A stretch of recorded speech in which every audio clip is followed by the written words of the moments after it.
La movida del sabato sera, notte di assembramenti a Napoli, Roma, Brescia e altre città, ira dei sindaci pronti a chiudere di nuovo. Bel tempo e spiagge affollate in tutta Italia tra controlli e rispetto delle misure di sicurezza, tante persone anche ai laghi. Si aggrava la tensione tra Cina e Stati Uniti, Pechino rischio guerra fredda, scontri ad Hong Kong, lacrimogeni e 120 arresti. Papa Francesco prega per i cattolici cinesi, sosteniamo le vostre speranze, presto nella terra dei fuochi, 5 anni fa l'enciclica Laudato Si.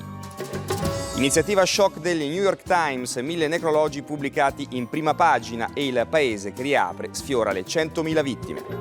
La giornata delle oasi del WWF tornano visitabili solo su prenotazione, questi luoghi ricchi di biodiversità. A Vanzago, vicino Milano, il centro di riabilitazione della fauna selvatica.